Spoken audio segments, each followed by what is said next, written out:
Alisha Tawawalla, how are you today? I'm doing great. How are you? I'm good. So, hospitality, right? Mm-hmm.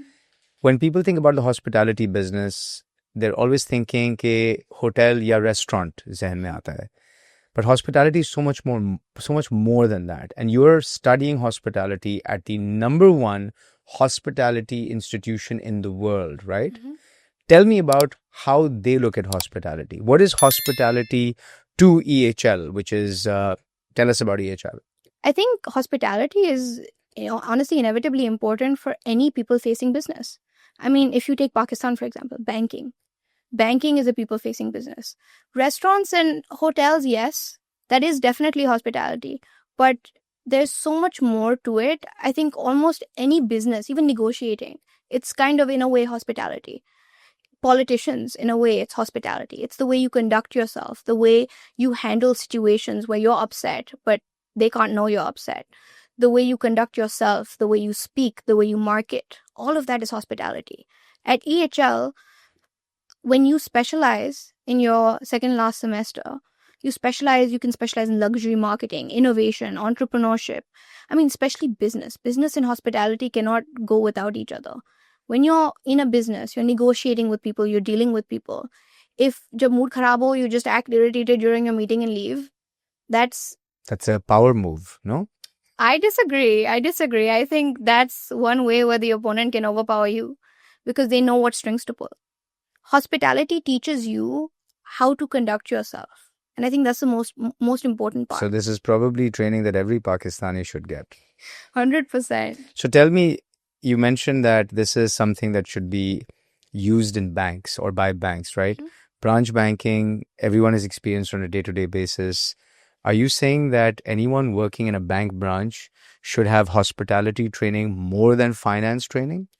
I think 100%. Finance training, yes, is important. But why is it important in branch banking?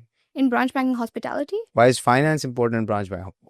I would say I don't think you even need finance in branch banking. Mm-hmm. You should just have hospitality training. Because, I mean, I agree. At the end of the day, you are facing customers. You need to intercept their need. You need to figure out how you can help them without undermining yourself or the bank. I mean, I was fortunate enough to work at a Michelin star restaurant in Switzerland as a part of my course. In this Michelin star restaurant, your customer comes in, you're not going to ask them, hi, why are you here? It's a Michelin star restaurant. They're here for some sort of special occasion. You are trained to come, look at them, figure out what they need, how you can sell what to them, figure out what will sell to them the most. I mean, for example, if they're here and they're spending, let's say, 400-500 francs on food, what drinks you can sell them, how you can communicate with them, what you can do to make their occasion or their, I guess, celebration extraordinary. And that's something that I really, really appreciate in Europe. I can give you an example of me getting my B permit. Europe has process, which Pakistan lacks. You cannot teach people care, but you can teach people process. The care that Pakistan has is insane. Pakistan is very hospitable, but there's no process. I went with my friend to get her B permit, and then I got my own. When I tell you the experience was literally a replica of my experience, it was. And that's something that Pakistan lacks. It lacks consistency. So walk me through an example. You've been through a Nadra office, I'm assuming. How was your experience different in hospitality at Nadra versus getting your permit in where you are, Switzerland? I would say two main things. One would be process. There was absolutely no process in Nadra. The lines are confusing. I mean, there is a process. You go and you take that ticket and you wait and you look for a screen somewhere. You'll find it eventually. And then there's a counter eventually that you'll figure out. So yeah, that's the process. What's wrong with that? Exactly what you're saying. You will go, you will find a screen, then you'll eventually find it, and then you will figure out that's as a customer, that's a process that you are not willing to do. You're coming for a service. So you need to get that 100% service. But as a customer, that is my expectation of Pakistan's Nadra, right? I would not expect any more than that. But that's the problem, right? You wouldn't expect anything more than that. When I got my B permit in Switzerland, there's a specific designated spot. There's a woman who will come to you, give you a ticket, tell you exactly where to go. In 10 minutes, you're out. In Nadra, I promise you that you'll be waiting at least an hour. I mean, in 10 minutes, you're out. And it's not that it's not packed. It is packed. But in 10 minutes, you're out because there's a process, there's a way you do things, there's a way you go, there's a whole organizational strategy, which Pakistan is lacking. And so is it a missing strategy that is it the strategy of the process that is taught in the school, or is it about training people to execute on that strategy? What part of it is being taught in that degree? It's both. That's the reason why EHL is known as such an amazing school, is that yes, you have classrooms, but you have practical knowledge. I've worked at Michelin star restaurants. I've worked in service. I've worked in different people facing businesses. I mean, at the end of the day, you're like, for example, my 6-month period now, I'm going to go for an internship. I'm going to get real life experience, which not many people get at this age in university. It is something that's very imperative because I don't think Pakistan or Nadra lacks the strategy on paper. They lack the execution. People don't know how. I mean, किसी का mood खराब होगा. At Nadra, you will see it. Hospitality is a lot about acting as well. I mean, you need to be the exact same on your worst day and on your best day. Because the customer does not care if your car crashed this morning or if you woke up on the wrong side of the bed. They came and they paid for a service and they want that service. So regardless of how your day is going, you need to deliver the exact same service to everyone.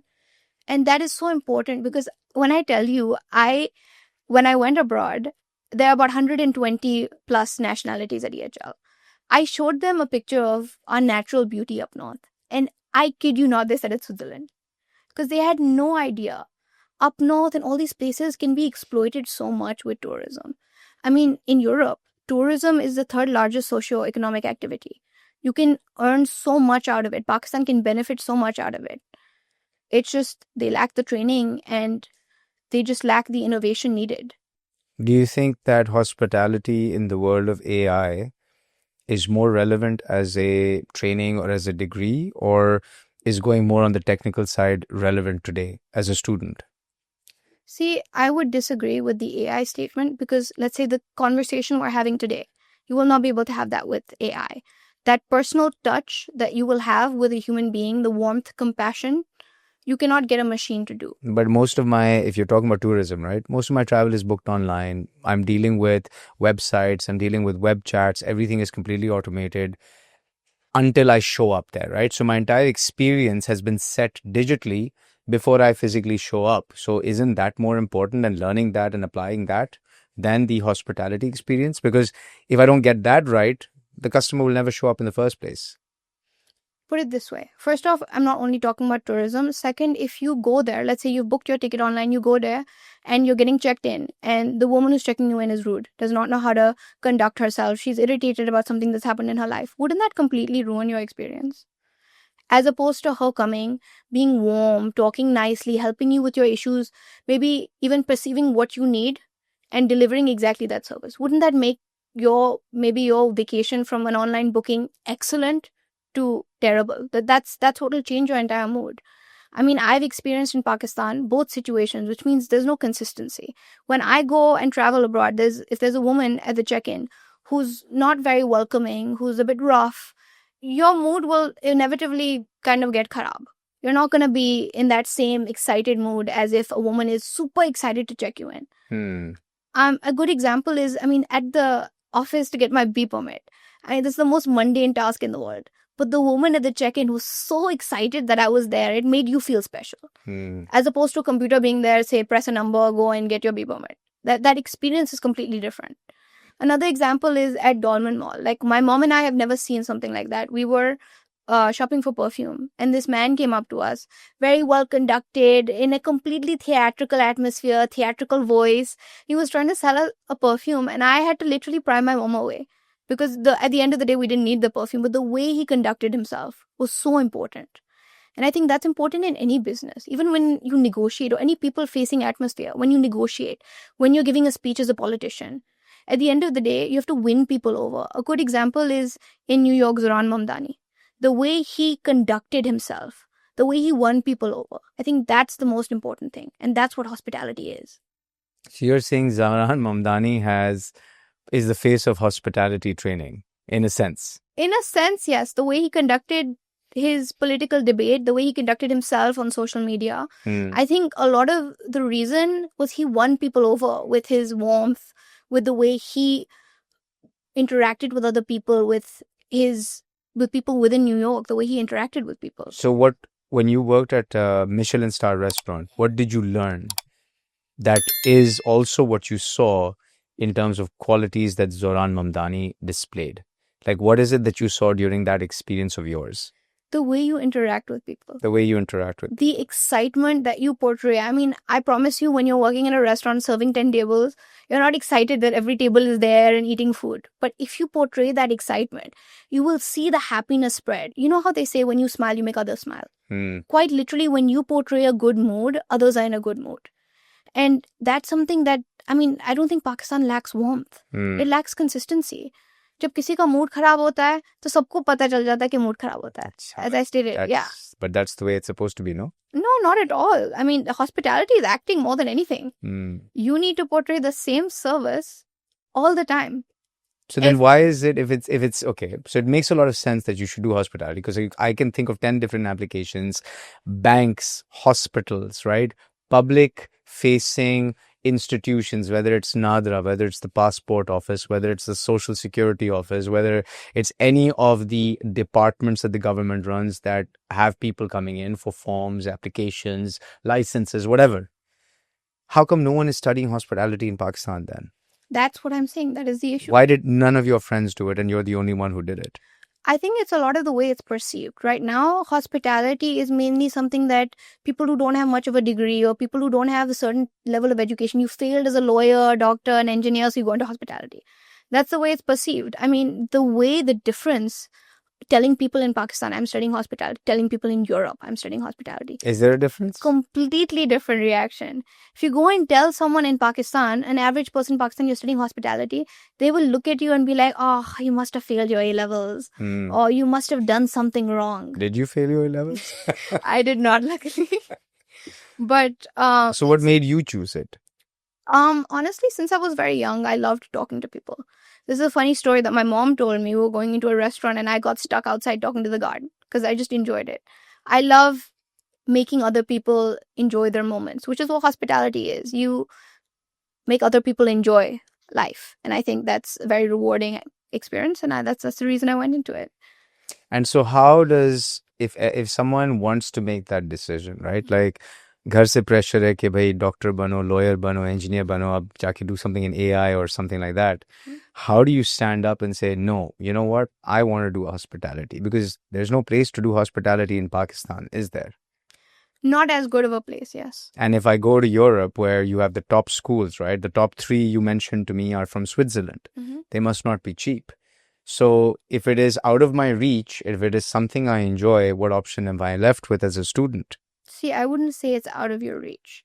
For example, one of my friends had a similar situation. She really wanted to go to hospitality. Is currently in the process of applying. The second best school in the world, Roche, offers 80% scholarships. 80% scholarships, exactly. You just need to show that willpower. Because at the end of the day, I mean, EHL has over 120 nationalities. They want diversity. How many students does it have? 4,000 students. 4,000 students, wow. And everyone's doing the same degree. So if they want you and if they like you and they see the passion in you, they'll pay for your education. Yeah, you will get a scholarship, yes. And what about getting a job at the end of it? Is it easy to find work? I'll give you a small example of my internships. So there were companies that came to our university for interning, all really big companies. Within, I think, 4 hours, I was offered 4 jobs. Really? At that fair only. And just they were handing out jobs. They were definitely not handing out jobs. We had to go through an interview process, sign a couple of documents. So you were that good. It's either that or the other, right? It's not like everyone is getting the same experience. See, I think if you know how to, again, another example of hospitality, interviews. If you know how to conduct yourself well. But then all 4,000 people would be able to conduct themselves well, right? And all 4,000 would be able to get all the jobs in a sense, but there's not a job for every single one of them, right? So how do you manage that part of it? I think it's just honestly the way you conduct yourself in the interview.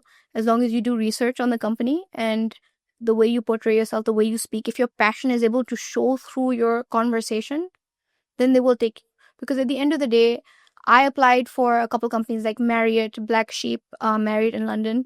I ended up choosing Black Sheep in Hong Kong. But just the way I was so excited during the interview, which I truly was, is what really helps when you're applying for jobs. And companies other than the hospitality business, give me examples of the companies that come and recruit from a hospitality school. Real estate, airlines. Honestly, I'm not even kidding when I say any people-facing business. I mean, one of my friends is is actually getting interviewed to work at the Olympic Museum, which is just the front desk in the restaurant area, just how you greet people when they enter the museum. Any service or any people-facing job. I mean, you can, in one of our specializations in EHL is real estate.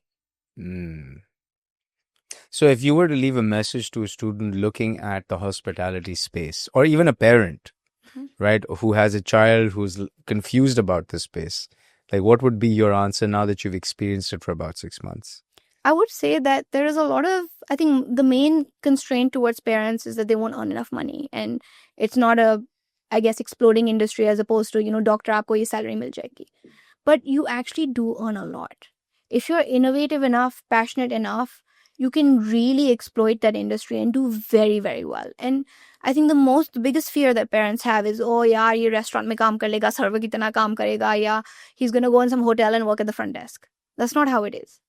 I mean, when I tell you, barely anyone within my university stays in the hospitality industry. When I say restaurants and hotels, I mean it. It's so diverse. You can do any people-facing job, quite literally anything. And I mean, even EHL, there's I'm not able to mention it, but there is royalty that has also come to EHL because they understand the importance of hospitality and how you conduct yourself. It's Royalty so is important. in like kids of kings and princes, Princesses, huh? yes. Prince and princesses have studied hospitality. Princesses, yes. Princesses. Yes. Interesting. Okay, very cool. This is something new I learned about. I think, look, my takeaway from this is that at the end of the day, you can manufacture a digital experience. You can use all the AI in the world. You can train that AI on everything.